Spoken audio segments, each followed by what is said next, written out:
muito bem-vindos aqui ao Zona Técnica. Eu sou o Bruno Francisco e estou aqui com vocês para vos trazer um novo projeto para aprendermos todos um pouco sobre aquelas profissões que são menos faladas, mas que estão sempre ligadas ao jogo. Treinadores adjuntos, scouts, analistas, por aí fora. E vamos dar palco aqui a essas pessoas que são igualmente importantes e que contribuem para este jogo que nos apaixona. Nos primeiros episódios não estranhem, porque pode haver aqui algumas referências ao canal Visão Vermelha. É absolutamente normal, porque é lá que estavam a ser alojados estes episódios no YouTube. Portanto, a partir de agora e daqui em diante, vai ser aqui no Zona Técnica. Subscrevam e sigam aqui o canal para receberem as notificações.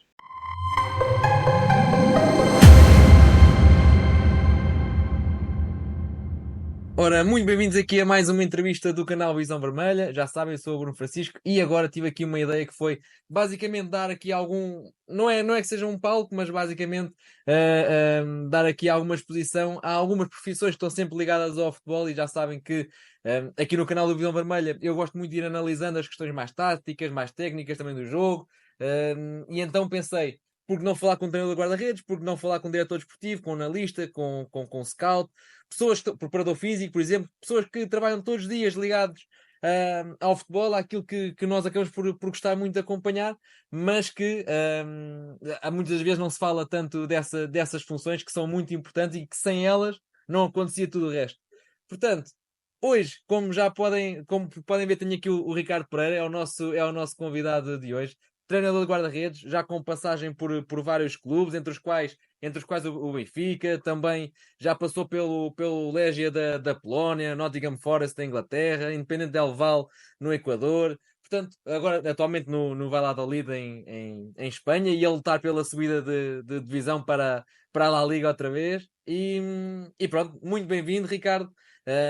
Acho que estás mais ou menos apresentado. Também o teu currículo também já fala por ti. Pronto, podia entrar aqui naqueles pormenores mais básicos do tem 50 anos, etc. Mas acho que não vale a pena. Ricardo, como é que nasce essa paixão pelo treino de guarda-redes?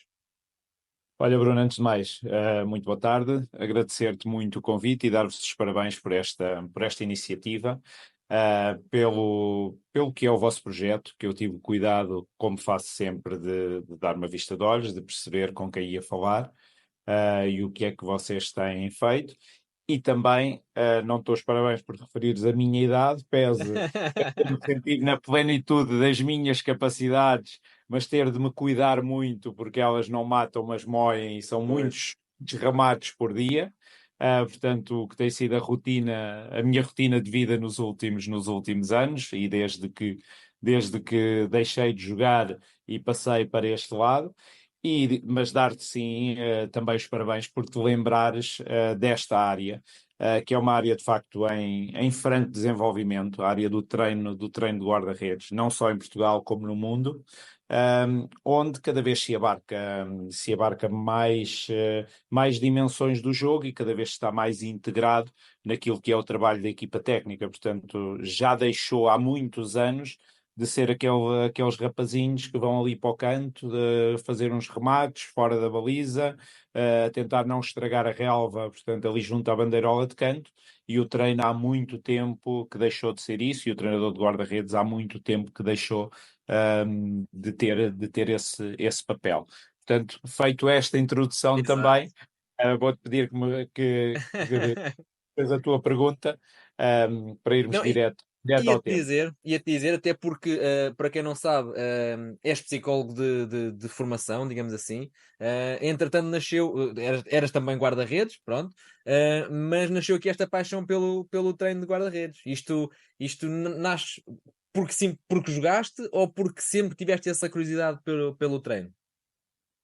Olha, Bruno, antes de mais dizer-te que eu não trocava aqueles 27 anos, porque foram praticamente 27 anos até cair aos bocados quase lá dentro, e não trocava estes 27 anos de baliza por nada deste mundo, por dinheiro nenhum, por nada. Joguei ao nível que tinha qualidade para jogar, não cheguei mais longe, não foi por lesão nenhuma, não foi porque não tive a oportunidade X ou a oportunidade Y. É muito importante nós estarmos bem resolvidos com o que é a nossa, Exato, com o que é a exato. nossa carreira de futebolistas ou de pseudo-futebolistas para depois conseguirmos entrar nesta nova vida de outra forma. Portanto, não o trocava por nada e não trocava porquê? Porque a partir do momento que nós nos comecemos a esquecer do que é estar ali, da empatia que há que ter com quem está ali, da dificuldade, e ali falo numa baliza, da dificuldade que é viver tudo aquilo, de coisas como perceber que ninguém erra porque quer, Claro. erra porque não leu a tempo, não viu a tempo, não sabe ou não tem repertório técnico para reagir barra agir no tempo e espaço requerido. Portanto, isto tudo é, em primeiro lugar, ou no meu caso muito particular, foi-me passado pelos muitos anos que eu tive de baliza. Portanto, Claro, exato. basicamente isto, percebes? E depois, pronto, olha, sinto quase que a minha carreira desde aí foi um prémio por arriscar. Eu despedi-me, tinha uma filha recém-nascida, e eu despedi-me do emprego onde estava para começar a estudar treino, para começar a formar-me, e foram acontecendo, portanto, e sinto uma grande satisfação por entender de onde é que vim ao nível do conhecimento do jogo, que era muito básico. Como guarda-redes, eu acho que era eu e a bola, e o jogo é muito mais que tu e a bola, não é? Claro. Um, no fundo, sentir esta satisfação de onde estou hoje, não ao nível do local onde trabalho, ou das divisões, ou das taças que ganhei, não, mas daquilo que eu consegui aprender sobre o jogo, que eu sinto que ainda é muito pouco para aquilo que quero saber, mas Isso, tenho esta grande satisfação. sim, tu tocaste num ponto interessante, aliás, tocaste em vários, mas há um muito interessante que me despoltou logo aqui a curiosidade, que é, quando falaste há pouco do saber lidar com o erro, ou que ninguém erra por querer, o guarda-redes é uma posição que está sempre muito exposta, não é? Porque às vezes até pode haver um erro de um jogador de campo que teve uma ação errada, a bola acaba por ir à baliza e ser golo, e se por acaso o guarda-redes até podia ter feito mais, a culpa vai ficar sempre ali naquela, vai morrer ali muitas vezes. Sentes que é difícil para muitos, ou que também hoje em dia há muito mais ferramentas, não é? Também há muito mais acompanhamento mental e tudo mais junto dos guarda-redes. Sim, ou seja, o guarda-redes está muito exposto, na minha opinião, por uma dimensão cultural e nossa de educação enquanto adepto. Pois. Porque verdadeiramente é muito mais fácil e tu vais olhar para o que foi a última ação e o que aconteceu, antes, naqueles milésimos de segundo antes do gol. Porque se tu fores analisar todo aquele lance da forma como ele verdadeiramente deve ser analisado, tu percebes que falhou a pressão de um médio ou de um extremo. Percebes a seguir que o médio centro, estou-te a dar meros exemplos, não fechou como tinha de fechar, que a linha permitiu, a bola estava descoberta e permitiu um passe de ruptura. E que o remate não foi bloqueado como devia, porque o que a maioria dos defesas fazem quando estão para proteger igualmente a equipa, proteger igualmente a baliza, como tem de a proteger o guarda-redes, o que tu vês num defesa é o girar-se e é o retirar espaço ao seu corpo, e depois sim analisas que aquele rapaz que ali estava como o último, e que é aquele que tem a obrigação de te salvar e te ajudar naquele Claro. momento, não conseguiu, por algum motivo, evitar aquele golo, e depois somos muito rápidos na atribuição causal daquilo que é a responsabilidade, portanto, mas isto Sim, sim, faz sim, parte sim, sim. do adepto, faz parte do ser a magia do futebol, é que todos nós realmente somos treinadores, todos nós somos treinadores de guarda-redes, todos nós conseguimos comentar Claro. o que falhou.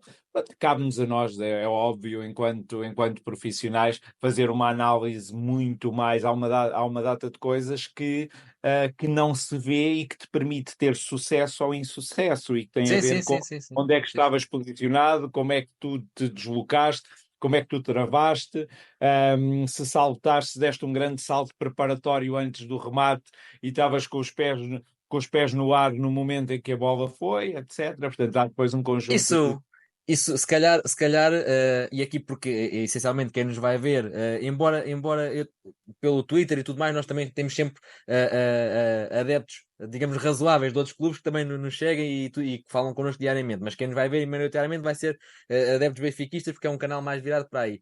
De qualquer das formas, se calhar o exemplo mais vivo é agora no último derby que houve, por exemplo, em que pelas redes sociais, pelos programas de televisão, etc. Há muita queda sobre a ação do Trubin e não vamos estar aqui a falar muito desse lance ou de focar muito no Trubin ou em X ou Y.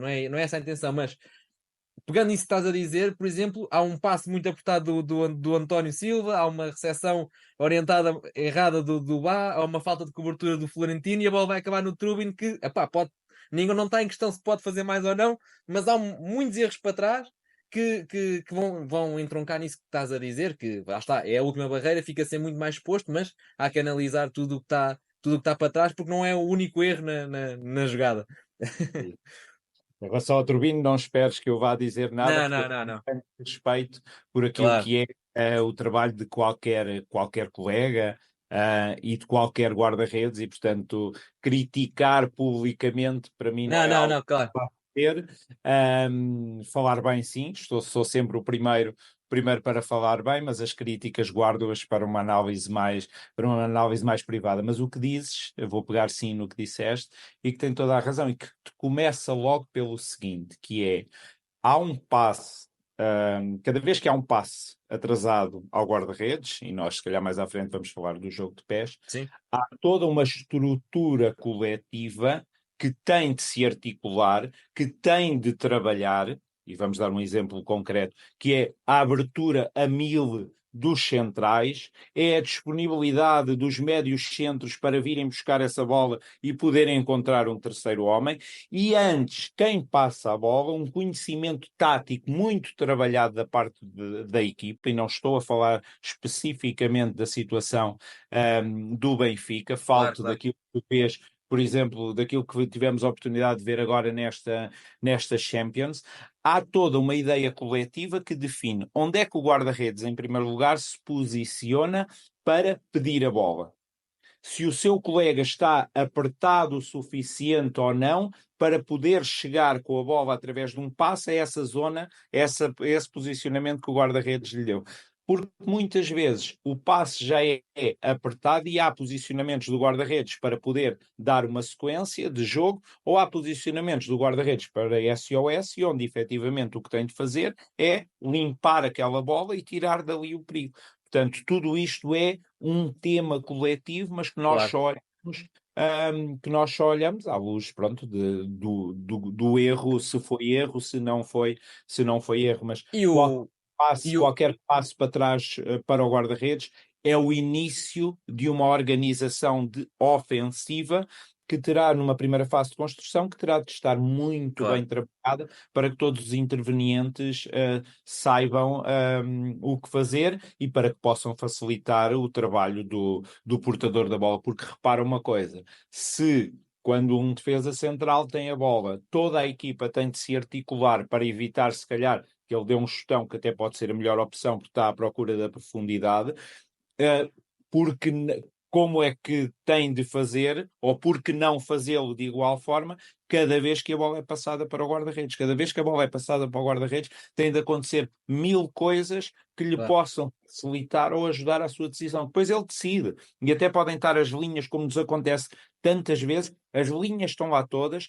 ele tem 2, 3 homens livres para encontrar e a que pode chegar, e ele decide por receio, porque sentiu que a equipa estava apertada e a ser pressionada, porque é o início do jogo, são os últimos minutos, ele decide limpar e meter a bola na frente e a equipa sobe toda e vai para uma segunda bola. Mas é um tema sempre tático, é um tema sempre coletivo. Sim, é um tema sempre coletivo. E o guarda-redes tem vindo, e de certeza que sentes isso, e já foste tocando nesse ponto também, que é de antes muitas. Ou seja, eu acho que uma das diferenças grandes é que de antes falava-se nas táticas, por exemplo, 4-4-2 ou 4-3-3, e agora já se começa a pôr um lá atrás, ou seja, já se começa a contar com o guarda-redes logo aí no primeiro plano.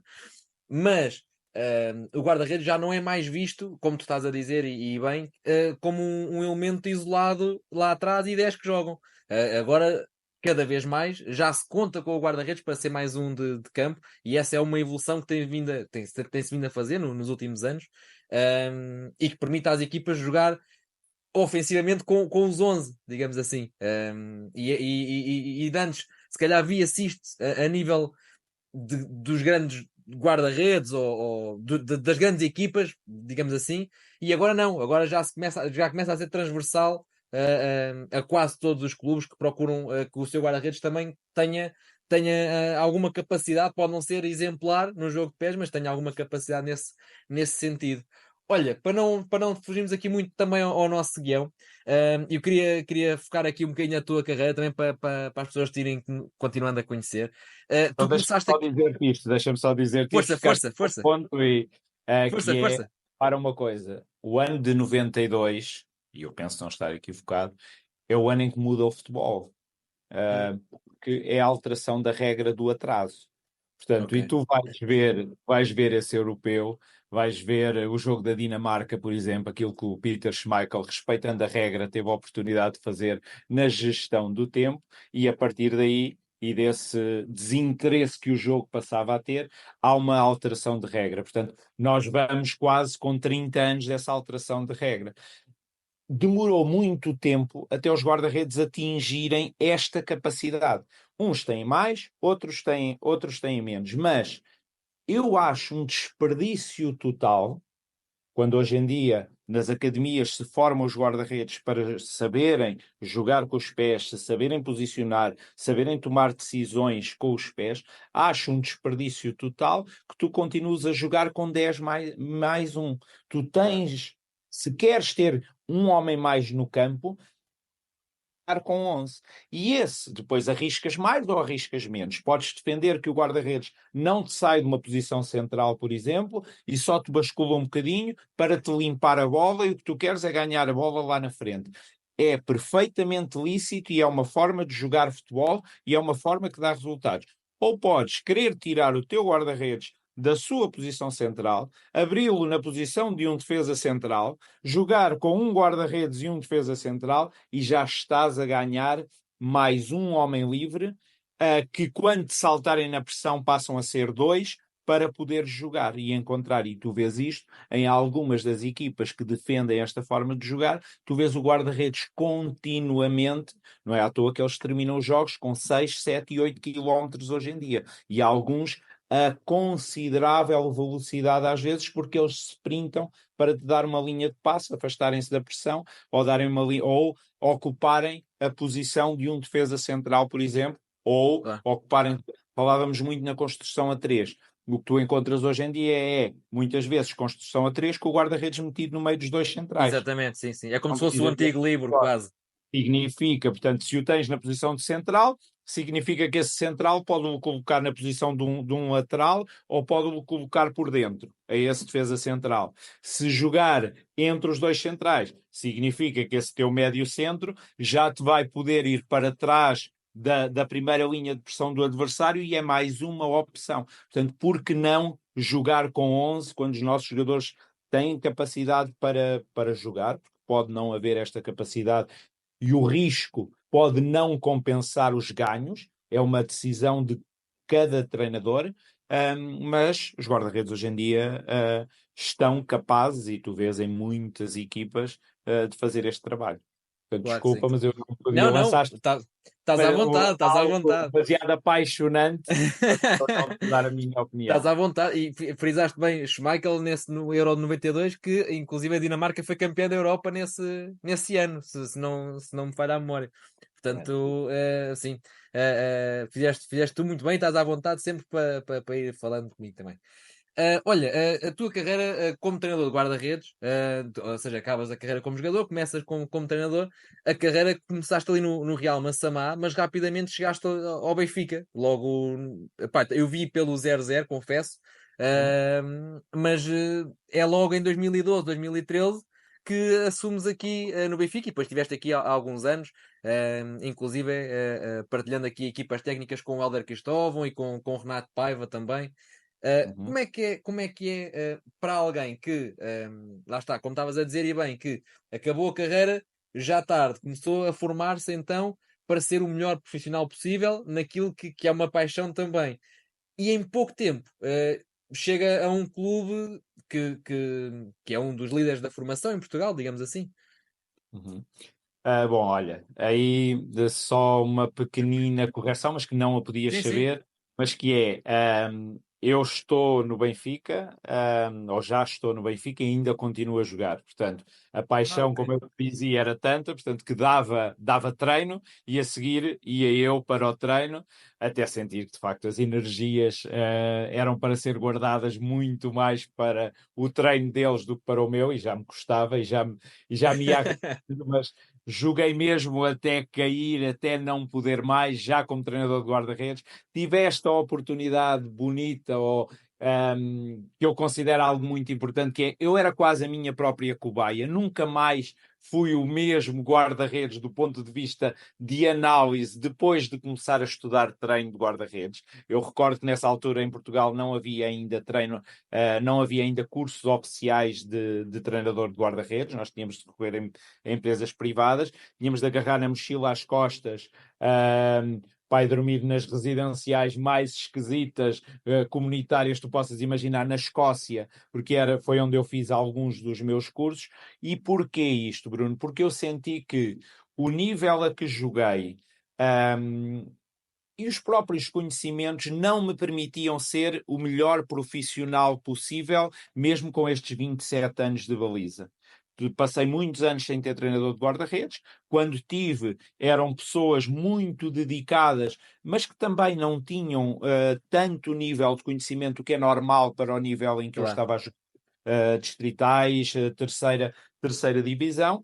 Tenho a sorte de terminar esse curso, e de começar no Real. Tive muito pouco tempo, porque depois aparece-me um convite. Eu tinha feito um curso no Algarve da escolinha do Luís Rodrigues, que é curiosamente pai do Guga Rodrigues, portanto, Uhum. que, Sim, sim. que esteve vários anos ao serviço do Benfica também, que é da geração do Ruben Dias, é toda essa geração que Que eu pena tive as a lesões, que pena as lesões oportunidade do Guga. eu tive a oportunidade, sim, mas que agora me parece estar Sim, recuperado sim, e sim, está sim, sim. bem, pelo menos o nível a que eu vi jogar no Rio Ave foi um nível fantástico. E aí esse curso era dado pelo Hugo Oliveira, era o padrinho, portanto, que era o treinador de guarda-redes da equipa A, Miguel Miranda, que passou pelas camadas jovens do Benfica também aí estava, e foi aí que me conheceram, que provavelmente viram alguma coisa no meu perfil e que me convidaram para entrar no Benfica, para o Sub-13, como estagiário, a receber zero aos 38 anos, mas eu senti que estava a investir na minha carreira. Senti que estava a investir no meu futuro,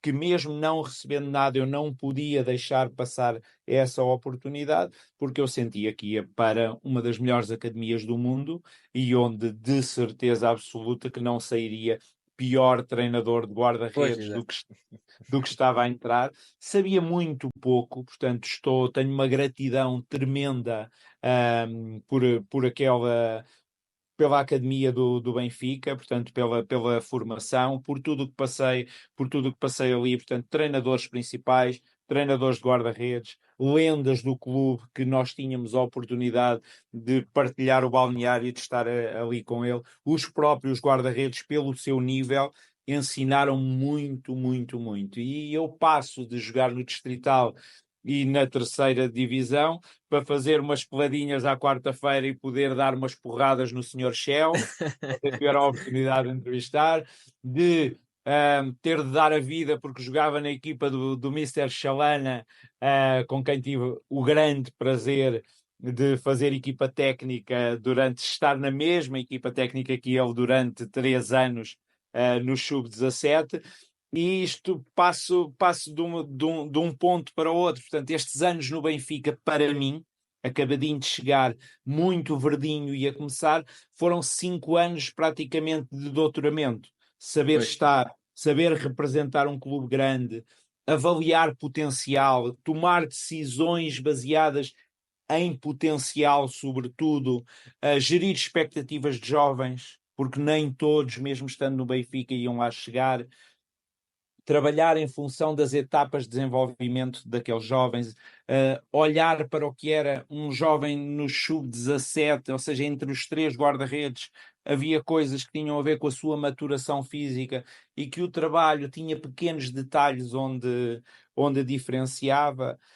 E depois trabalhar, olha, trabalhar com pessoas como que me ajudaram muito, o Bruno Álvares, Filipe Selicaia, Luís Araújo, Renato Paiva, Hélder Cristóvão, Nelson Veríssimo, obriga-te a crescer muito. Obrigou-me Claro. a perceber rapidamente o que era o Benfica, uma forma de estar perante os adversários, como é que te devias comportar, a exigência de representar um clube tão grande como é o Sport Lisboa e Benfica, a aprendizagem com o Hugo Oliveira, que era o coordenador do departamento. De Ricardo, facto, desculpa interromper. Por exemplo, agora falaste na exigência de ser um clube grande, etc. Como treinador de guarda-redes, em escalões de formação, sente-se isso também? Porque às vezes nós temos a ideia que está tudo muito fechado no mundo da equipa A. Pronto. E sente-se isso no staff dos escalões de formação? em termos de pressão, não. Eu acho que eu tive a sorte ainda por cima eu não te digo que é uma mudança de paradigma que eu não sei como era antes, mas o que eu senti é que durante e foi caminhando cada vez mais para isto durante estes 5 anos, que era, nós preocupávamos muito com o desenvolvimento do jogador. Esta era a nossa função, não tanto com o ganhar ou perder. Tu, se trabalhares bem, se passares bem aquilo que são as ideias do jogo ao jogador, porque estás a trabalhar num desenvolvimento individual, mas o desenvolvimento individual é feito naquilo que é um desporto coletivo. Portanto, tu tens de ensinar momentos de jogo, tens de ensinar posicionamentos em função dos teus companheiros, etc. Portanto, e tudo isto, como deves imaginar, era feito por estes grandes treinadores que eu apanhei. Portanto, não senti essa pressão de ganhar. Felizmente, naquilo que ainda foi a formação, nós em três campeonatos de sub-17 ganhamos dois, mas aumentava-te a competitividade naturalmente naquilo que é a última fase, mas o nosso foco sempre foi muito por poderem jogar, e então nas primeiras fases poderem jogar muito, todos eles, poderem-se dar oportunidades de crescimento, porque era disso que se tratava o jogo e o treino, a cada um dos jovens. E ter um plano individual para cada um deles, porque a ideia não vão lá chegar todos, mas a ideia é que possam chegar muitos Claro, deles muitos deles, claro. chegar o melhor preparados possível. Portanto, e nisto, porque eu não conheço ao detalhe as outras academias,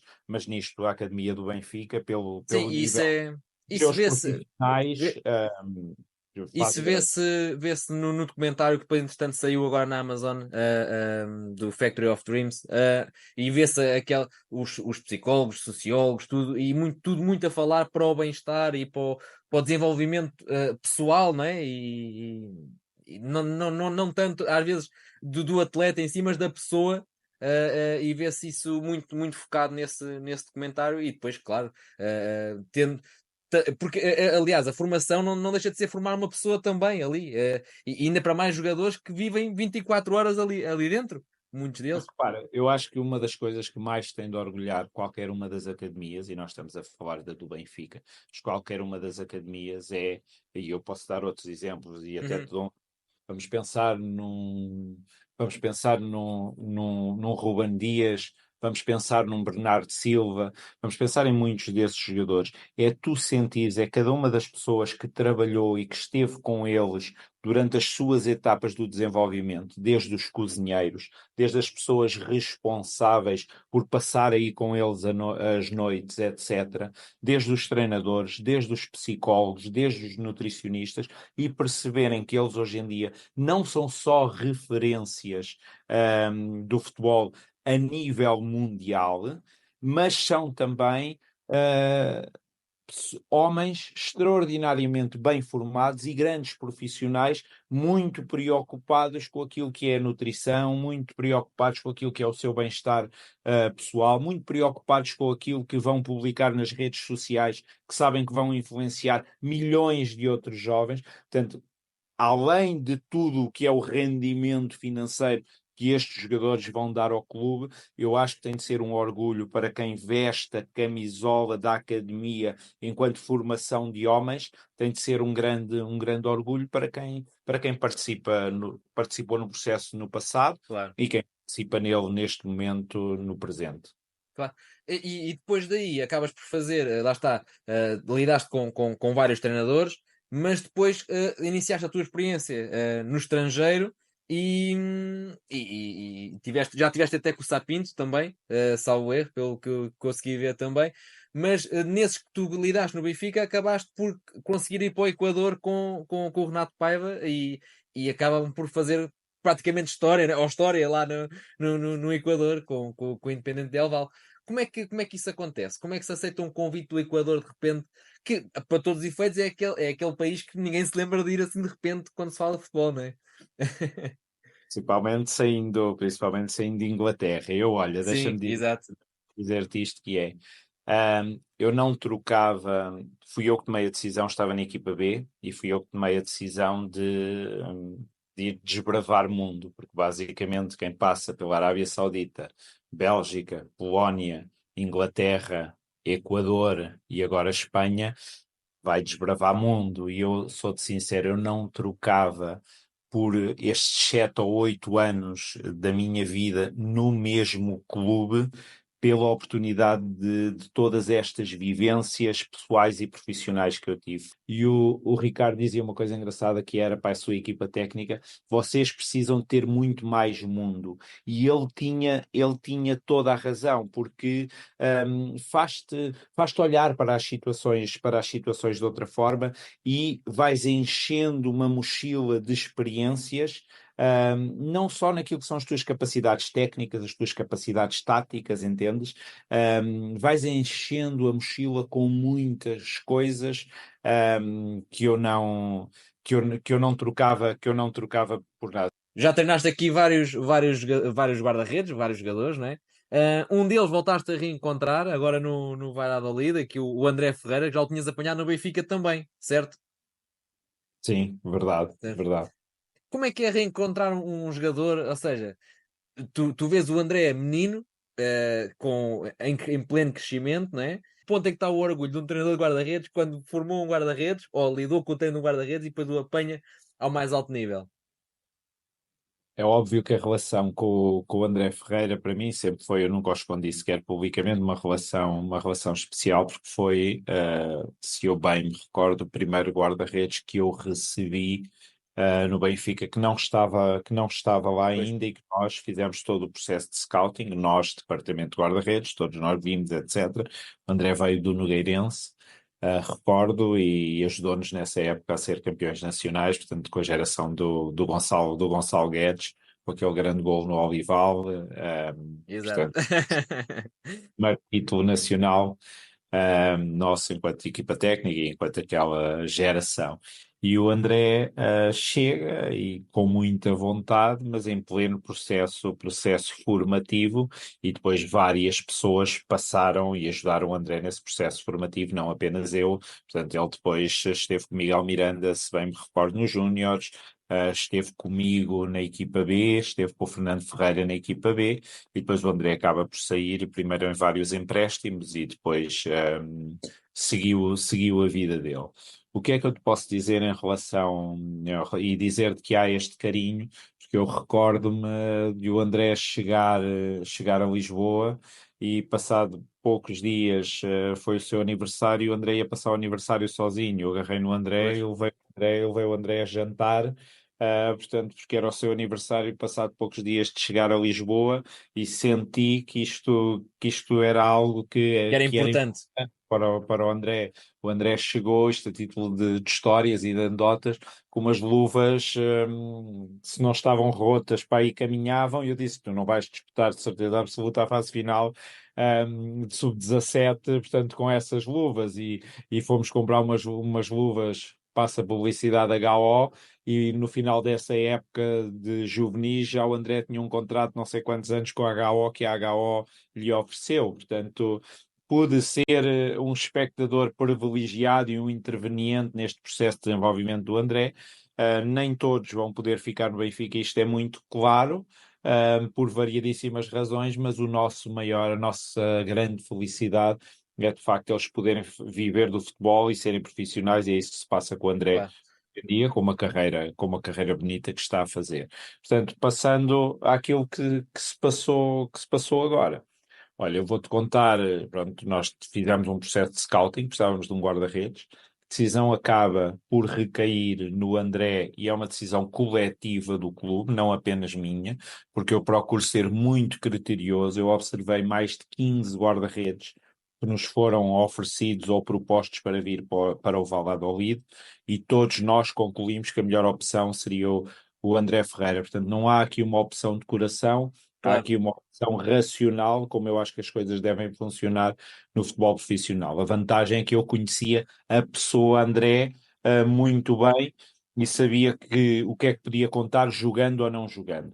Mas a maior alegria deste reencontro que eu posso partilhar contigo é a seguinte: é, ao fim de uma semana de o André chegar a Valladolid, as pessoas estarem todas rendidas ao André naquilo que era o seu profissionalismo, naquilo que era a sua educação, naquilo que era a sua atitude profissional ao nível da nutrição, ao nível do trabalho de ginásio, ao nível do trabalho de campo, e o André não tem ainda um minuto oficial ao serviço do Valladolid.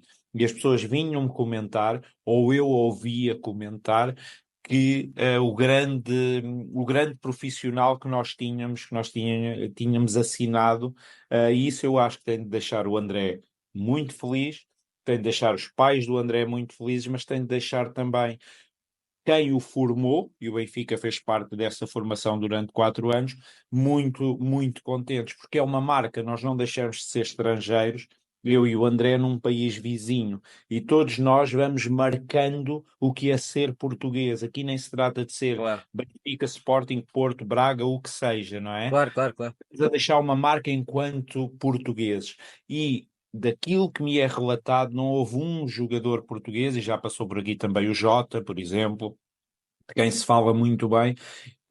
O maior orgulho que nós podemos ter é o reconhecimento que as pessoas têm de nós enquanto profissionais e a imagem que vais passando do futebol português. Eles não são só bons, não têm só muito boa técnica, não. Os tipos são grandes profissionais e isso é um orgulho, e é isso que eu quero marcar em relação ao André, porque depois se joga ou não joga é uma opção nossa.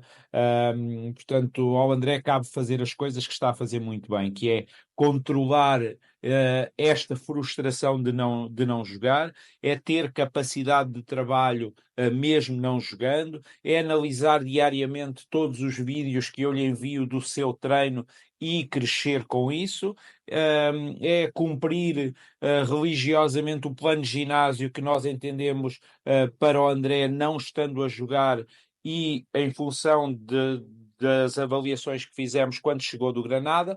Portanto, é isto que lhe compete fazer, mas não posso deixar de dizer que a maior alegria para mim foi de facto a forma como o André numa semana estava não só integrado, como reconhecido neste clube como um Yeah. grande profissional. Pois, pois, pois, sim, sem dúvida.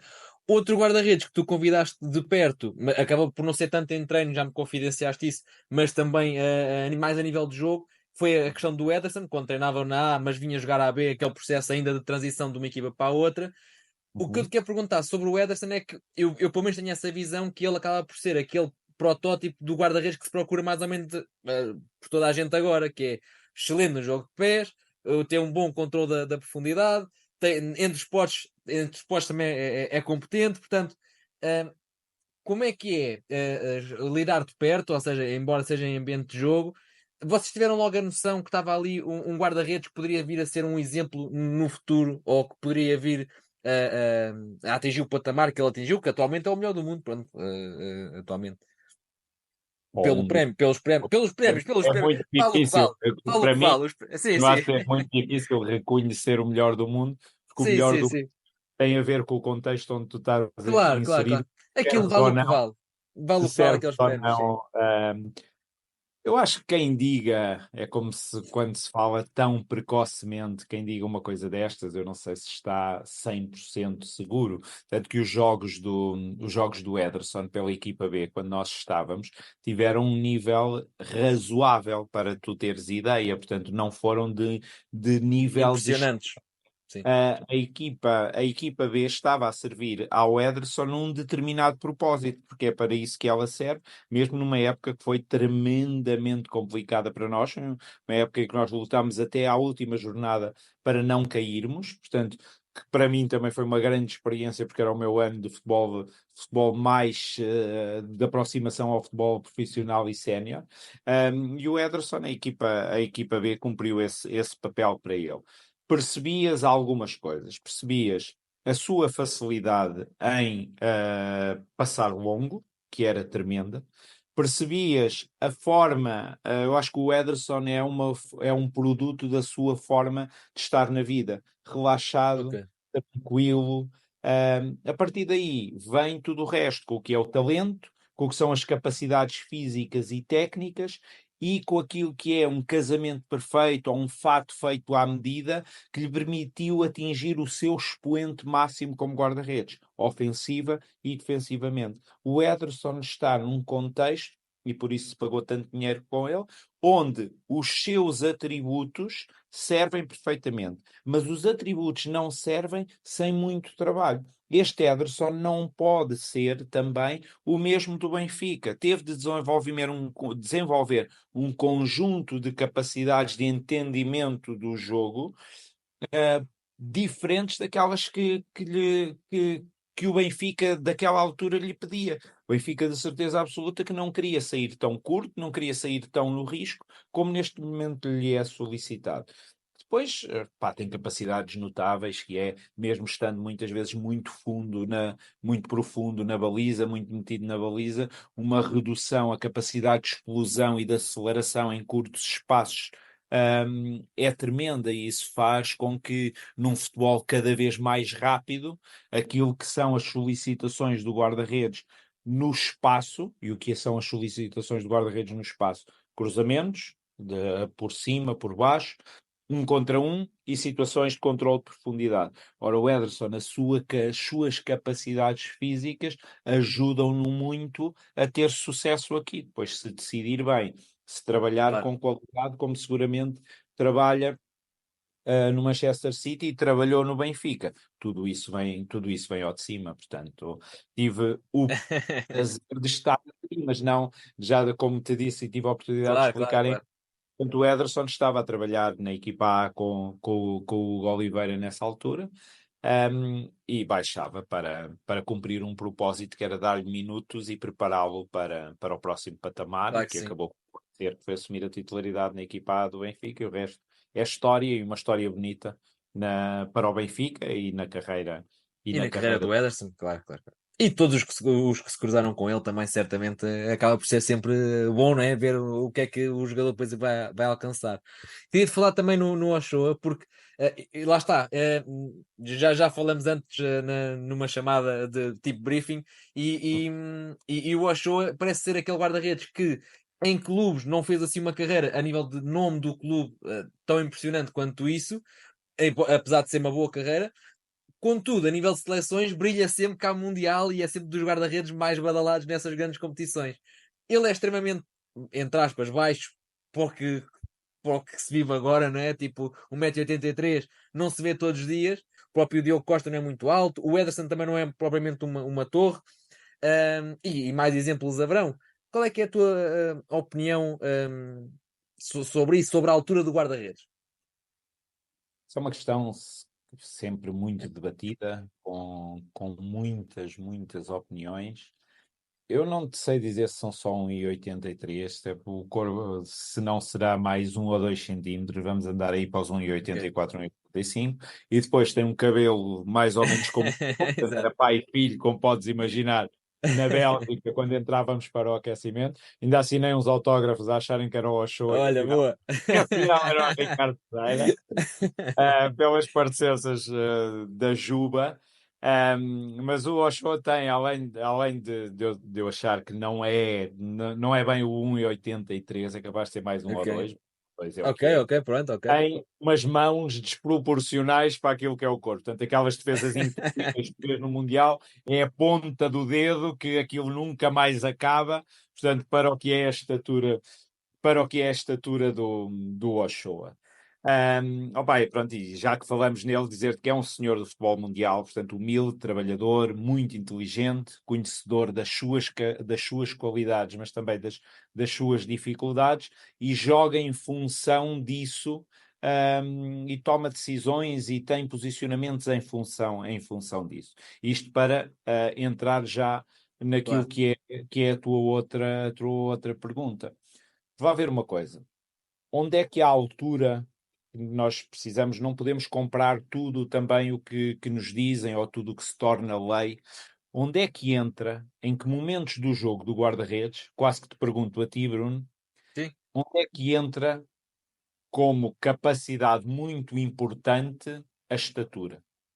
Em que momentos do jogo, na tua opinião? Sim, talvez cruzamentos por alto e eventualmente bola para tirar uma bola que vá muito puxada num dos postos, num dos ângulos. Tens aí, Ahm, tens aí defesa da sim, baliza, portanto, sim, defesa de remates, pode ser em cima ou em baixo, e naquilo que é o jogo aéreo. É verdade ou não que uma das capacidades mais impressionantes do Diogo Costa, com a estatura que tem, é o seu jogo aéreo? Que os ingleses do Arsenal fizeram tudo por enfiá-lo dentro da baliza para não o deixarem sair, como e a Inglaterra é permitido, portanto eles não claro, fizeram é mais, diferente. o país deles não seja permitido, por se saber que, com aquela estatura que tem, a leitura de trajetória, a capacidade de deslocamento, o tempo de salto e a altura de salto do Diogo, estou-te a pegar neste exemplo do Diogo, são fenomenais. Portanto, o Diogo sabe perfeitamente o que fazer com 1,85, 1,86, não faço a mínima ideia, aquilo que seja. Portanto, num dos momentos de jogo. Pegaste noutro exemplo, chamado, e não vamos para outros, chamado Senhor Ochoa. É ou não é verdade que foi provavelmente, já tem uns aninhos nesta altura, dos melhores do mundo naquilo que era a defesa da baliza? Sim, sim. Porque fruto de uma capacidade coordenativa fora do normal, uma capacidade de deslocamento, de dominar os seus deslocamentos quando dar um passo ao lado e voar, quando dar meio passo ao lado e voar, ou quando sair direto e voar. E depois uma velocidade de reação anormal. Esta sim, completamente anormal, e eu tive o prazer, o privilégio de desfrutar dela durante uma época inteira.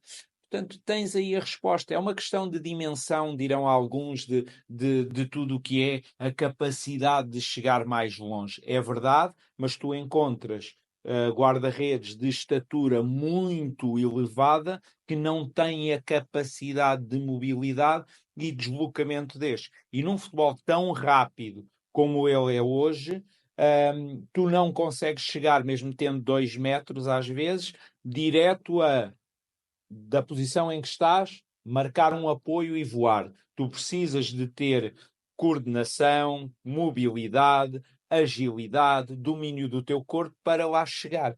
Portanto, caem, na minha opinião, alguns destes mitos por terra. Se me Ok. disser 1,75 m, 1,78 m, será tremendamente difícil, não se tira a esperança a muitos destes meninos, mas se calhar mais tarde ou mais cedo eles percebem que vão ser talentos fenomenais no futsal. Agora, quando falamos de 1,84, 1,85.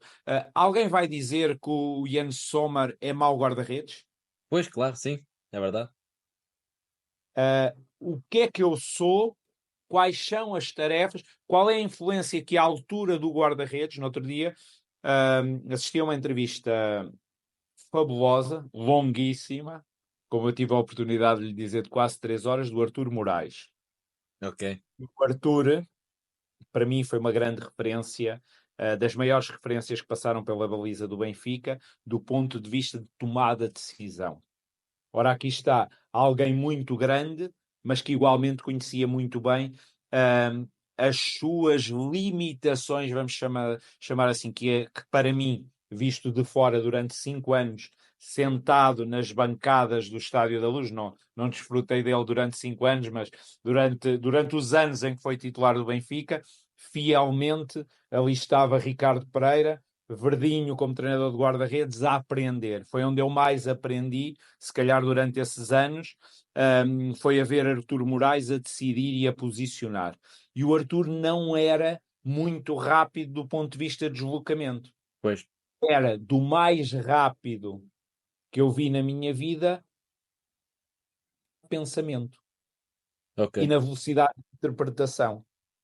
Por acaso, Entende? e estás a falar nesse ponto que é muito Deixa-me interessante. só dizer-te isto, que Força, é força, força, que força. influência é que tem a estatura no jogo de pés, que influência é que tem a estatura nas situações de controle de profundidade, por exemplo, e em algumas situações que influência é que tem nas situações de 1 contra 1. Podem-me dizer, tem algumas porque ocupas mais espaço, é verdade, mas já não tem noutras quando eu te tentar driblar, porque se calhar um corpo mais pequeno tem mais facilidade em rodar e te sacar a bola. E eu falei-te no Arthur também, porque o Arthur diz isto, que é a minha dificuldade em jogar com os pés, em primeiro lugar, era anatómica, que era toda o que eu precisava de alçar aquela perna, um pé gigante e toda a dificuldade num corpo tão grande e tão pesado, e o Arthur explica isto de uma forma brilhante. Portanto, tem muito a ver com aquilo, a forma como tu aprendes e como tu sabes usar este corpo. E acho que o Diogo Costa é um exemplo excelente neste momento, o Jan Sommer é outro. Sim, exato. Agora, os guarda-redes de elevada estatura, opa, que são completíssimos, de igual forma. Portanto, cada caso vamos analisá-lo como um caso e como aquilo que nós mais valorizamos para o jogar da nossa equipa e tem a ver com o perfil. O que é que o Benfica procura quando quer contratar um guarda-redes? O que é que o Sporting procura? O que é que o Porto procura? Nomeadamente aquilo que vai jogar naquele ano com o treinador X ou Y. Pois, eu só tinha, há bocado estava até a querer interromper, mas era só para te dizer que nós aí há, pá, se calhar aí há um mês, não sei precisar muito bem, mas falamos também, fizemos uma entrevista com o Artur Moraes eu não o conhecia pessoalmente e, e a verdade é que ele como estavas a dizer e bem, ele é muito conhecedor onde é forte, onde pode melhorar, ou onde poderia naquela altura. Pá, e gostamos muito da conversa porque efetivamente o adepto está sempre muito longe dessa parte do treino e dessa parte do que é o jogo, mas o Arthur, e foi uma boa conversa, foi super interessante e gostei muito também É uma, é uma, é uma enciclopédia, Bruno. Ou seja, eu tive a oportunidade, ou ganhei a coragem, depois de ele deixar de jogar, de pedir um almoço e se podia sentar-me um bocadinho a conversar com ele para aprender mais, para me explicar determinadas decisões, para o que é que via, como é que lia, etc. E tive esse prazer, o Arthur deu essa oportunidade. Ficámos com uma boa relação e discutimos muito hoje em dia tomadas de decisão, situações que estamos a ver na televisão, Champions e etc. E a capacidade dele de leitura e de argumentação, de ver às vezes fora da caixa, é muito grande. E com o Arthur tens uma dificuldade que é ele fazia, portanto, há com outros tu podes estar ali a discutir, mas não, eu não fazia, o outro se calhar também não fazia. O Arthur está a falar de um saber de experiência feito Pois é isso. também e de quem lia, como eu te digo, a velocidade do Arthur estava toda no seu cérebro e no conhecimento Claro. do jogo e na forma como ele antecipava mentalmente aquilo que ia acontecer. Isso fazia o Arthur ser mais rápido, milésimos de segundo, porque o corpo não seria nunca rápido se calhar como o Oblak e como o Ederson, mas do ponto de Claro, vista, claro, claro, claro. do ponto de Mas, vista de mas conhecimento do tinha a jogo, leitura, tinha a leitura, sim, sim, sim. exatamente, Olha, exatamente. já agora, queria-te. E há bocadinho tu falaste, salvo erro, quando ainda estávamos a falar no André, mas tocaste no ponto da análise de vídeo. Isso é uma das coisas que eu já fiz algumas formações nesse sentido, mas sempre a título de curiosidade, até mesmo aqui para o canal. Eu, quando faço os vídeos, gosto também de saber do que é que estou a falar. Não quero fazer um vídeo em que faço uma nuance tática que aconteceu num jogo e depois vou tentar inventar. Não, tento falar com algum conhecimento e então tenho procurado fazer algumas formações nessa área. E tu tocaste na parte da análise de vídeo. Na questão dos guarda-redes, é muito diferente daquilo que é uma análise de vídeo de um jogo, dos outros 10, digamos assim. Como é que fazes uma análise de um treino? Como é que identificam os pontos a melhorar? Em que ponto é que o vídeo é útil para o jogador ganhar noção daquilo que está mesmo a acontecer? Pá, eu acho que é uma ferramenta. Quando escutavas, eu acho que foi Cruyff que uma vez disse que é a sorte que vocês têm hoje em dia, porque têm ali tudo. Eu tinha de ver tudo no momento e dar o feedback. Nós hoje em dia temos a oportunidade, de poder ver tudo, não sei quantas vezes mais tarde, de ver repetições, de editar. De ver em várias câmaras. Eu costumo dizer, isto por acaso, olha, é uma coisa que acho que nem nunca disse publicamente, que é uma só câmara engana-te. Por exemplo, no que é o Pois, posicionamento do guarda-redes. Eu preciso às vezes de 4 ou 5 câmaras para chegar ao posicionamento realmente correto, e estou-te a falar de jogo, por exemplo, e felizmente quando os jogos são televisionados tens esse exemplo. Isto é uma dificuldade também para o VAR, é com que imagem é que tu estás a decidir, claro. e se consultas sem eu ser um especialista, se as consultas todas ou qual é que te estão a dar naquele momento para tu poderes decidir, porque a imagem também te pode enganar e também te pode mentir. Portanto, várias câmaras, drones, tripés que sobem a 10 ou 15, que são aqueles que eu uso, a 10 ou 15 metros e que estão atrás da baliza com uma GoPro para me dar a visão daquilo que o guarda-redes está a ver naquele momento. No Equador, por exemplo, podíamos usar inclusive em jogo. Portanto, era mais uma câmara, além de todas as outras, porque a Liga permitia-nos usar, ampliar, slow motion, tudo isto são ferramentas de ouro, na minha opinião. O que é que eu analiso? Analiso muito treino. Nós não nos podemos esquecer que nós às vezes estamos a analisar já no erro, naquilo que aconteceu no jogo, naquilo que toda a gente viu, que toda a gente vai criticar. Muitas das coisas que aconteceram no jogo, elas já te aconteceram no treino e tu não lhes Pois, prestaste atenção ok. suficiente. Ok? Portanto, o treino, a gravação do treino, a análise do treino, a discussão com o guarda-redes do processo de treino são vitais para jogarmos na prevenção. Entendes? Portanto, Ok. para mim é fundamental. Os meus guarda-redes recebem diariamente treino, mas não o treino específico. O treino específico interessa-me a mim para poder analisar, determinar colocação de pés, saltos preparatórios, coisas muito, muito específicas que me vão permitir depois, num plano de desenvolvimento individual desse guarda-redes, trabalhar com ele. O que eles recebem é as suas ações com a equipa. E, como são profissionais, e como eu acredito muito no teu próprio desenvolvimento, e tens de ser tu que tens de querer desenvolver, muitas das ações não estão editadas, dou-me ao trabalho de as cortar todas, mas não estão editadas nem estão comentadas. O que eu quero é que tu te vejas, o que eu quero é que tu faças a tua Ok. análise crítica, sozinho, tranquilo. Peço-lhes para não verem no telemóvel, digo-lhes, roubem o computador ao vosso filho, se não tiverem. Agarrem no vosso dinheirinho, que pode ser para outras coisas, comprem um bom iPad e estejam ali, andem com o dedinho para a frente e para trás e vejam várias vezes, percebam determinados padrões de comportamento, porque se tu fizeres essa autoanálise, vai-te ajudar muito. Portanto, isto Sim, em porque relação... por vezes nem tem noção do gesto técnico estar mais impreciso. Pois. Não. Repara, tu tens um repertório motor que não te dás consciência dele, jamais, até te veres nele. Pois, E claro, até claro. ele te aparecer repetido 3, 4, 5, 6 vezes. Depois vamos à realidade que é, faz diferença, afeta a performance, é possível substituí-lo por outro repertório motor, ele quer e sente essa necessidade, vamos a isso. Vamos a esse trabalho, Pois, muitas vezes de forma individual, muitas vezes repetindo, sem repetir determinadas ações, etc. Vamos fazê-lo. Mas não tens esta consciência. Portanto, isto é do ponto de vista da análise de treino, e eu considero fundamental a análise do treino. Portanto, assim que acaba o treino, peço o treino coletivo, o treino específico eu tenho gravado numa GoPro, vou vê-lo. Portanto, são muitas horas, ou seja, eu posso dizer para tu fazeres isto tudo, e se não tiveres um treinador de guarda-redes assistente, são muitas horas, são mais horas que tu passas hoje em dia em frente ao computador, do que no treino, porque o treino são claro, aquelas 2 horas, não é?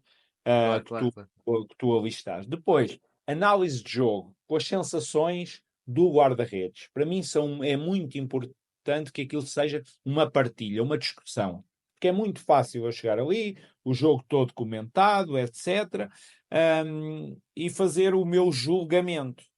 É muito mais rico, há muito mais aprendizagem se ele me disser o que é que viu, o que é que quis fazer, o que é que sentiu, o que é que fez, sem filtros, sem desculpas, olhos nos olhos, sem julgamento, é um mano a mano. Porque o responsável pela melhoria e por aquele erro é ele, e de alguma forma sou eu. Claro. Portanto, esta é a minha postura de estar sem o desculpabilizar, porque, de igual forma, a partir do momento que tu começas a interpretar o erro ou a interpretar determinada decisão com o vento, com a chuva, com o que é que o colega fez, com isto, não estás a ajudar ao Sim. teu próprio desenvolvimento. Estás-te a pôr em efeito em vez de ser em causa, né? Há Acaba por pouco ser. tempo nós tivemos a sorte de ter aqui o Tony Nadal, ahm, connosco, e de podermos ter uma conversa. E isto é público, porque ele também já o disse em algumas conversas. E ele diz que das coisas que dizia ao Rafael Nadal é: tu neste momento não és bom o suficiente para competir com o número 1 e o número 2 do mundo. Portanto, vai treinar, vai melhorar, vamos analisar o que é que te está a falhar para conseguires ser competitivo. Também te digo que neste momento não és o melhor ainda, mas acredito que vais poder ser o melhor do mundo. E não sendo ainda o melhor tecnicamente, acredito que a tua força mental, a tua determinação te pode levar a competir e a ganhar aquele jogo, mas ele tem melhor vôlei que tu, ele faz isto melhor, e olhos nos olhos, frontalidade, que eu acho que é esta a forma também de tu levares ao Claro, desenvolvimento.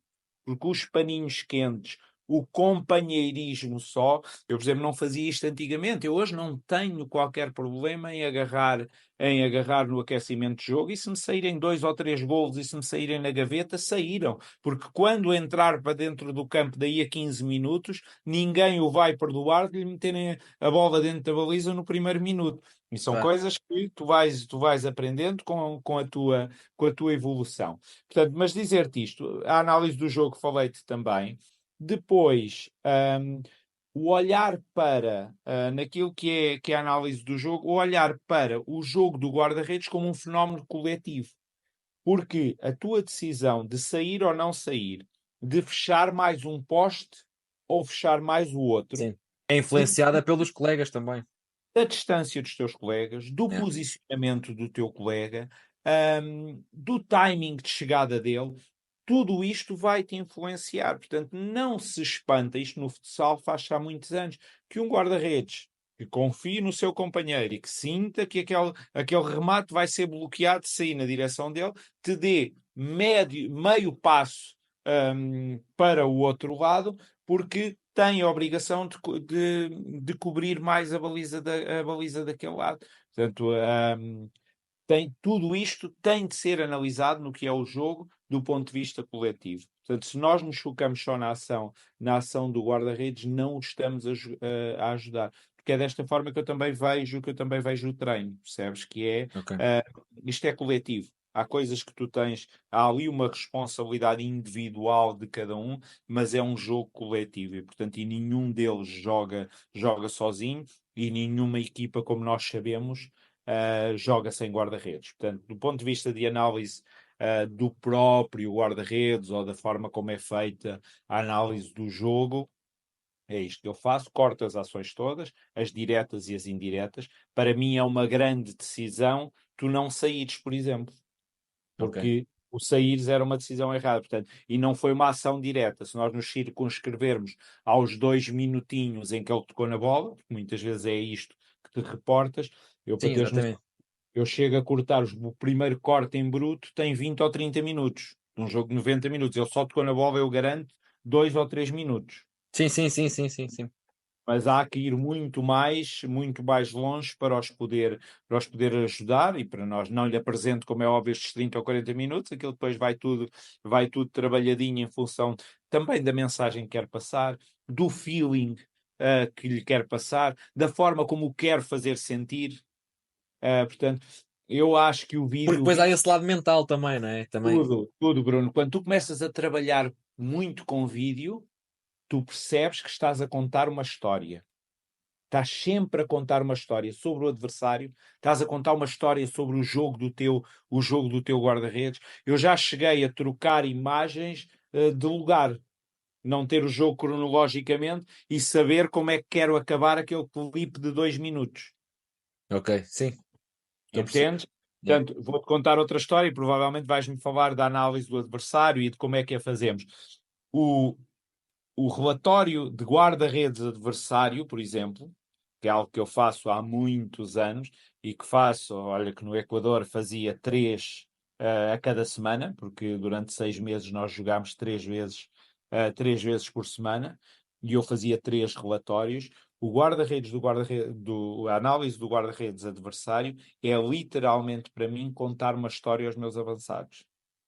Percebes? Ok. Porque tu tens de fazer escolhas quase do que golos é que estás a mostrar. Aquilo tem golos, as pessoas às vezes dizem-me a brincar, eu vou lá, eu vejo um relatório teu do guarda-redes adversário, ele é o pior guarda-redes do mundo. Portanto, até eu lhe marcava golos, ou pelo contrário, o tipo é tão bom e tão forte no 1 contra 1 que eu lhe vou meter 4 ou 5 grandes defesas dele para ele pensar, bom, ou eu arranjo outra estratégia, ou sou mais um que o vou fazer brilhar. Ok. Olha, isso é Portanto, é um engraçado que eu não, filme, não é fazia uma ideia. história.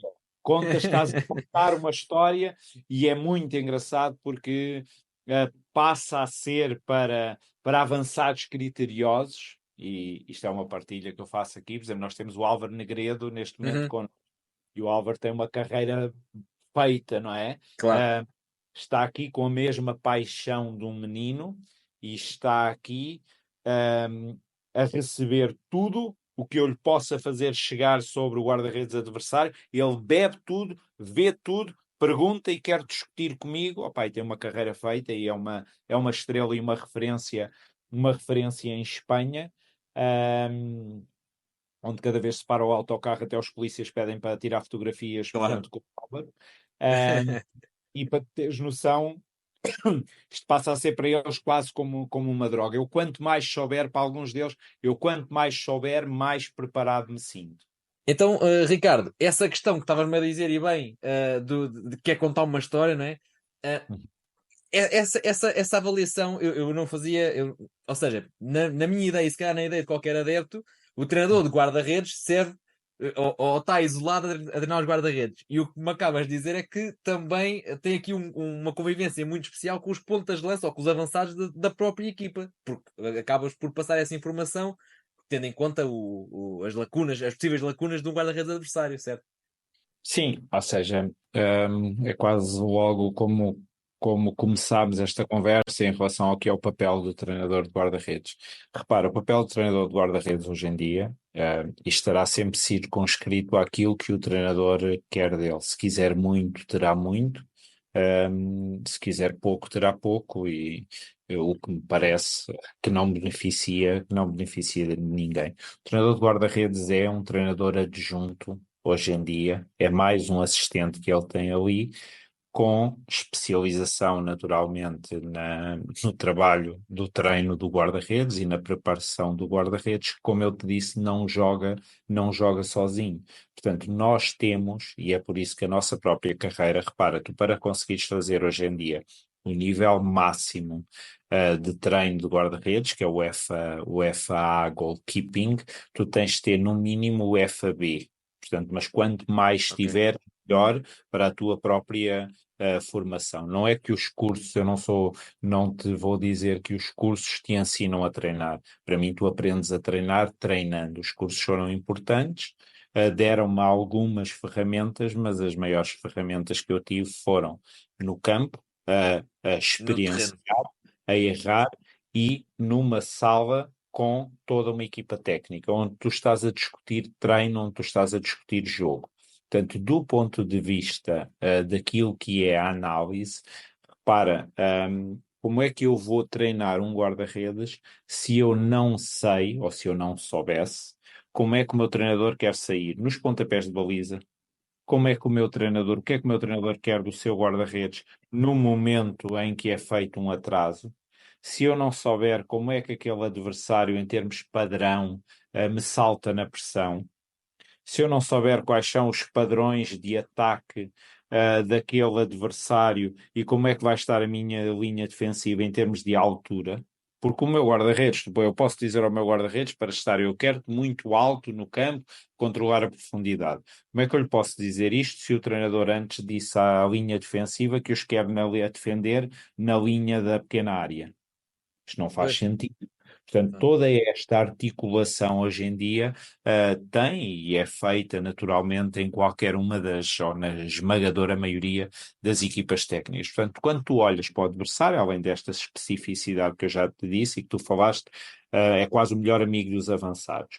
Não é só dos avançados, porque repara, quando tu fazes um relatório do guarda-redes adversário, tu falas nas questões ofensivas desse guarda-redes. E as questões ofensivas, por exemplo, são o alcance do pontapé largo, do pontapé longo deste guarda-redes. Ora, isto é para a tua linha defensiva. Portanto, este relatório acaba por passar para toda a equipe.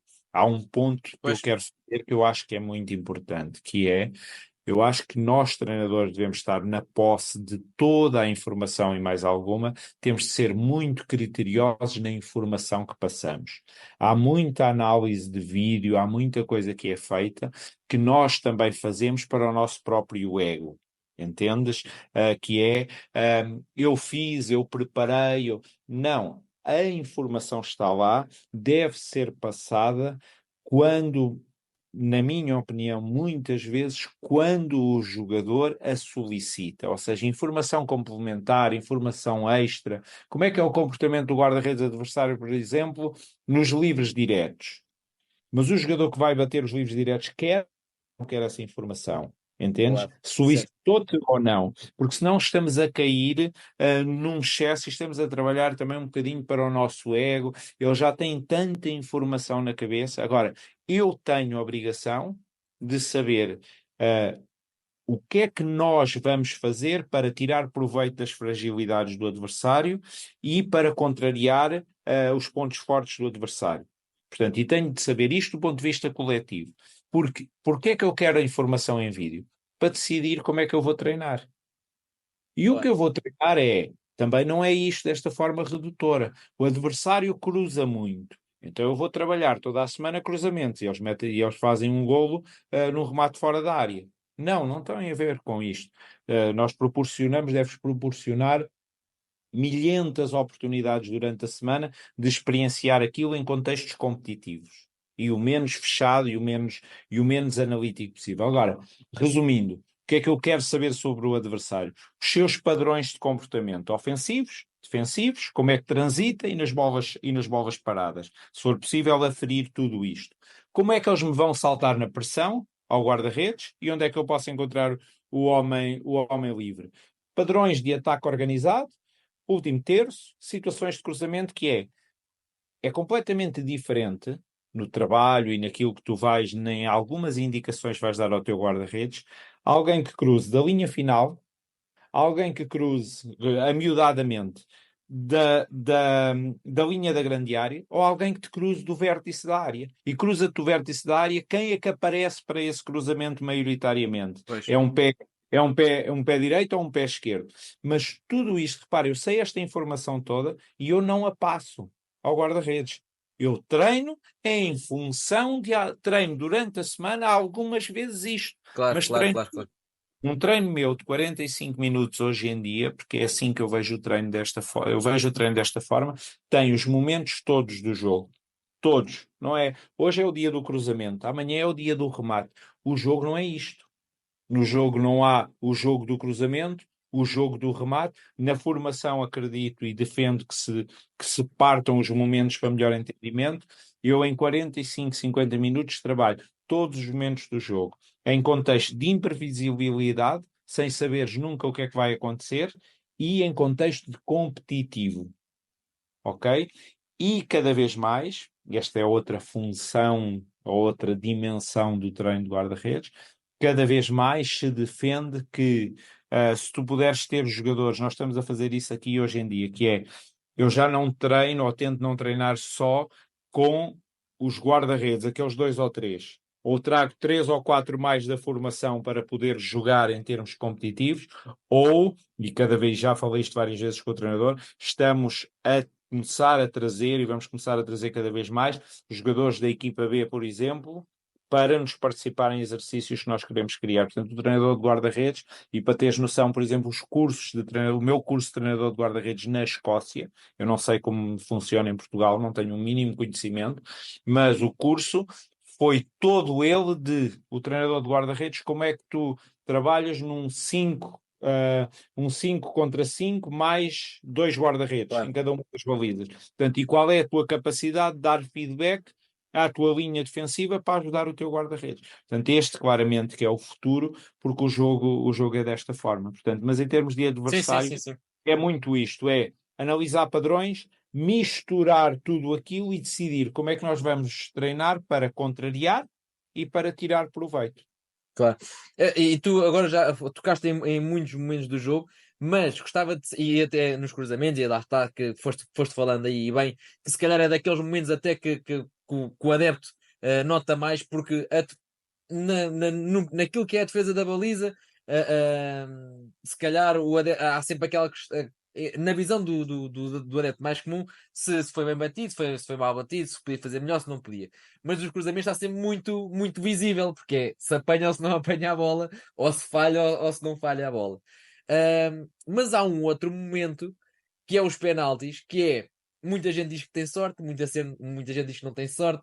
Cada vez, na minha opinião, cada vez já não é nada sorte, ou há uma cota muito pouca de sorte, porque lá está, a informação é muita e nada nos livra de o avançado ter batido 10 vezes para o lado direito e depois ali a seguir vai bater para o lado esquerdo, nada nos livra disso.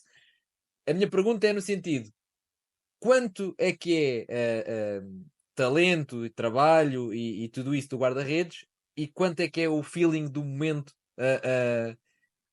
que o guarda-redes acha, não, ele hoje vai bater diferente ou ele hoje vai bater igual. Bom, os penaltis são, antes de mais, uma questão romântica e fascinante para o adepto, não é? Exato. Ah, para nós são mais um momento de treino e mais um momento de trabalho. Confesso-te que há muito trabalho da nossa parte enquanto treinadores de guarda-redes. Vamos diferenciar aqui 2 momentos, que é o momento de um penalti durante o jogo e o momento de uma série de Ok. penaltis. Naturalmente, para nós também tem o seu quê de ansiogénico, porque tu preparaste, etc. E eu sobre os penaltis, opá, tenho muitas. Já ganhei finais em séries de penaltis, já ganhei, já ganhámos, já ganhou o guarda-redes, já ganhou a equipa, já ganhámos todos, já perdemos todos. Mas tens sempre aqui, nomeadamente nas séries, porque fazes um trabalho exaustivo como fazes durante o jogo. Como é que isto é feito? Vou-te contar uma data de segredos. Primeiro, porque é que eu defendo muito a questão do treino? O guarda-redes hoje em dia, como tu sabes, pela regra, está amarrado à baliza até o último segundo.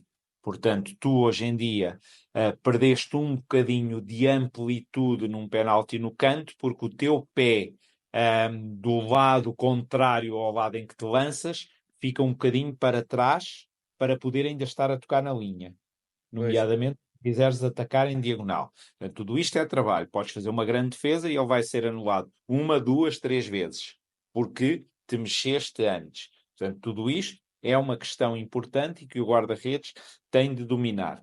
Tendo em conta isto, que não podes mexer o teu pé do lado contrário ao lado que te vais lançar, qual é a amplitude do teu corpo para conseguir chegar a um canto. Portanto, logo isto é uma das questões. Depois, o trabalho da própria análise. Não é analisar só estatisticamente, porque isto é fácil e todos os programas o fazem, que bateu, vou dar o exemplo, na Copa Sul-Americana. O Gabigol tinha, se eu não estou em erro, ou 40 ou 50 penaltis. Eu analisei os 40 ou 50 penaltis do Gabigol. Todos os que tinha falhado tinham sido opostos. Eu não me recordo de ter havido um que o guarda-redes tinha defendido sequer. Sim. Portanto, uma taxa. Porquê?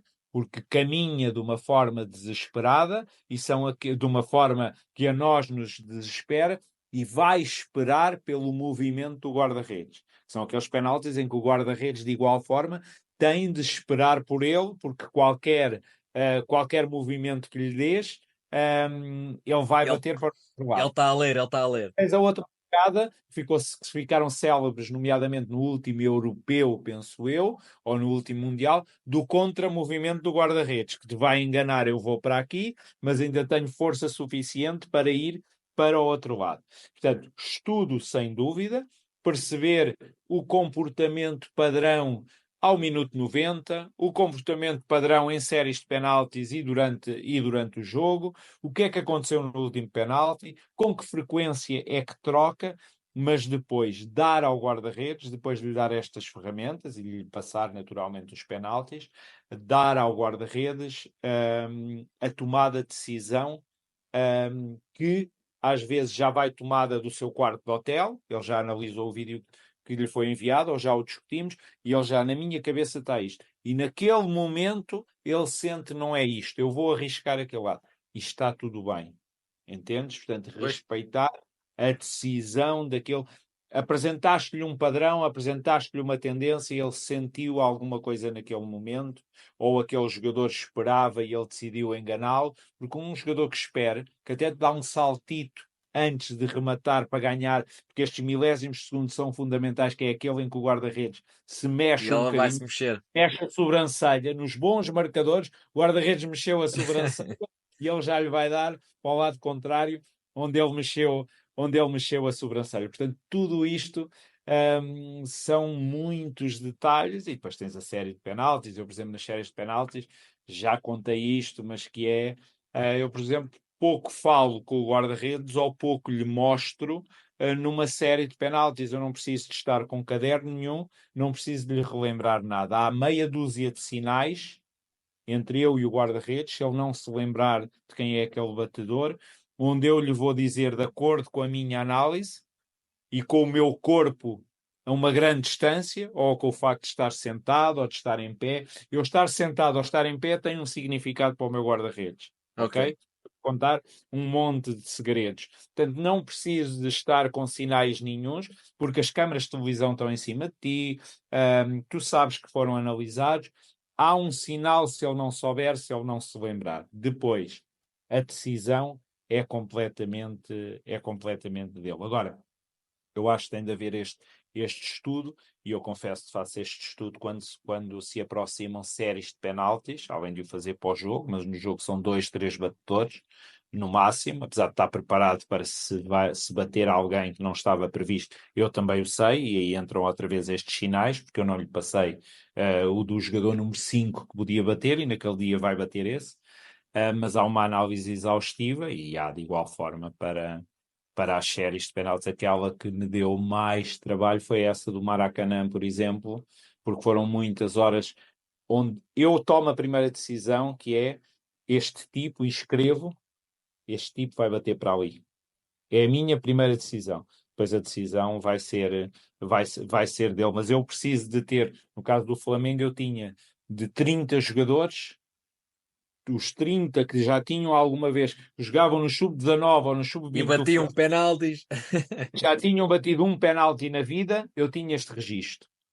Claro, Pois, opa, o que é que ia acontecer? Umas vezes ganhas, outras vezes perdes, mas eu acho que nós, enquanto profissionais, temos a obrigação de ter na nossa posse esta informação. Volto a dizer, depois claro. passe coisas criteriosamente e no momento e nunca desse excesso de informação, porque essa também é prejudicial. Claro, não, e faz sentido, lá está. Enquanto treinador tens que saber tudo, não é? Mas o que estavas a dizer faz todo sentido também, que é o guarda-redes não tem que saber esse tudo, porque o guarda-redes nunca se ia lembrar dos 30 batedores, mas se calhar se lembrar daqueles dois ou três habituais é o suficiente. Qualquer coisa tu estás lá para dar uma ajuda. Olha, não te quero tomar muito mais tempo, queria-te só fazer aqui uma pergunta. Tu logo ao início desta conversa disseste-me logo que era muito complicado dizer quem é que é o melhor guarda-redes. Mas queria te perguntar então, para finalizar a conversa, quem é que é aquele que mais te inspira ou inspirou, ou um ídolo mesmo que tenhas, que te levou também a abraçar esta carreira toda? Opa, ídolos fui tendo ao longo da minha carreira. Há um que pela idade, pela forma como marcou o futebol português, pelo que ganhou, porque também quando és jovem olhas para quem ganha, não é? Que foi o José Mlinarsik, o polaco do Futebol Clube do Porto, que muita gente me prometeu que me levava a conhecer o senhor na Polónia, das duas. Ninguém acabou por me levar lá e tinha amigos muito próximos dele e acabou por não a conhecer. Acho que foi uma pedrada no charco na sobriedade dos guarda-redes em Portugal. Mas antes, ou seja, fascinado por um Manuel Bento, fascinado por um Vítor Damas. Que também não era ah, grande o Bento já agora. não, era muito grande no coração, era muito grande na alma, era muito grande na cabeça, em tudo era. ahm, para sacarem aquele senhor da baliza, eu acho que tinham de lhe partir as duas pernas, portanto, partir uma perna, como aconteceu, não chegou. Depois, já nesta fase, como te disse, Artur Moraes foi muito importante para mim. Sou um apaixonado do jogo do Ederson, gosto muito de Ter Stegen, acho o Oblak um portento nas questões defensivas, sem dúvida nenhuma. E as Ah, ofensivas serão talvez onde ele é menos forte, digamos assim.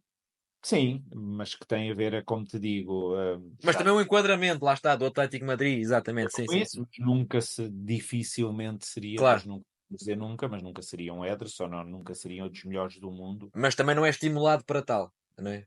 Claro. Exatamente. Não é a necessidade, mas tem a ver com toda uma escola e tem a ver com todas umas características. Pá, mas nós temos belíssimos guarda-redes. O talento do Diogo está aí e remete-nos para algo interessante também, que é com que idade é que se atinge a maturidade, ou porque é que nós dizemos que só se atinge a maturidade com 25, com 26, com 28, com 30. Se tu jogares muito, se tu jogares muito no treino, se tu aprenderes muito sobre o jogo, há pouco tempo o Vítor Frade falava-me coisa muito interessante que é a não evolução do guarda-redes no treino clássico dos guarda-redes, porque não jogas, porque Pois, não, claro. porque não estás a competir. Sim, sim, Um, sim, sim, sim. falava muito nesta questão e eu acho que o Diogo é um claro exemplo da conjugação entre talento e entre as etapas que teve a oportunidade de ir tendo no Futebol Clube do Porto, portanto, de jogar muito desde muito cedo. E quem diz o Diogo diz todos os projetos que existem na Academia do Claro, claro, Futebol claro, claro.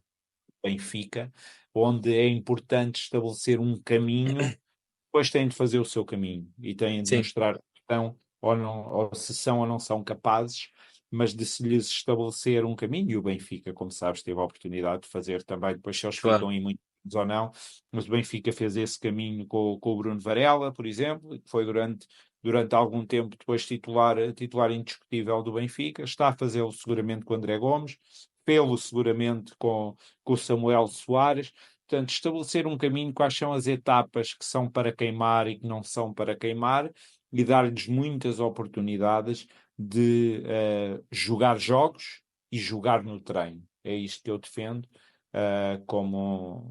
como ferramentas essenciais para tu cresceres e para tu acelerares processos. Porque repara numa coisa, podemos dizer que um guarda-redes de 30 anos é fisicamente mais capaz do que um de 20 ou de 25? Não podemos, portanto, aos Pois, 30 já estás, é se calhar a perder claro. algumas capacidades. Na Pronto, frente. e essa experiência pode ser dada aos 25 pela acumulação de jogos, ou pode ser dada muitas vezes aos 21 ou 22, porque pela forma como treinas, como eu te disse, e Claro. pelas etapas que te foram dando a oportunidade de vivenciar. Claro que sim, claro que sim. Olha, Ricardo, não te tomo mais tempo. Muito obrigado. Adorei a nossa conversa. Acho que vai valer a pena, porque lá está. Da mesma maneira que eu aprendi muito com este bocadinho contigo, acho que muita gente também vai se aperceber de muitas coisas que se calhar nunca tinha pensado sobre o treinador de guarda-redes e o treino dos guarda-redes, que é um papel cada vez. O guarda-redes tem um papel cada vez mais importante nas equipas hoje em dia. E fazia todo o sentido ter esta conversa neste momento. Queria-te agradecer teres vindo aqui, teres aceito o convite e ter falado aqui um bocadinho comigo, pá. Espero que tenhas gostado também deste bocadinho. Claro que gostei. Para mim, falar de treino de guarda-redes é sempre, Calculo. sempre uma paixão, e isso acho que se nota nos meus olhos e no meu entusiasmo, e na forma, mesmo falando muito, na forma como falo disto, que para mim não é um trabalho, é uma paixão, e é o que eu tenho a sorte de poder fazer. Portanto, agradeço-te muito, Bruno. Foi um prazer, e Obrigado. espero que igualmente quem nos ouça possa desfrutar desta conversa. Não, claro que sim, claro que vão adorar. Pronto. E para vocês aí em casa também, já sabem que a seguir virá outras profissões, como falamos no início, vão vir scouts, vão vir diretor esportivo, preparador físico, vai vir aqui muita gente, portanto, vamos dar palco a esta malta que também trabalha muito para aquilo que nos apaixona, que acima de tudo é o futebol. Até breve.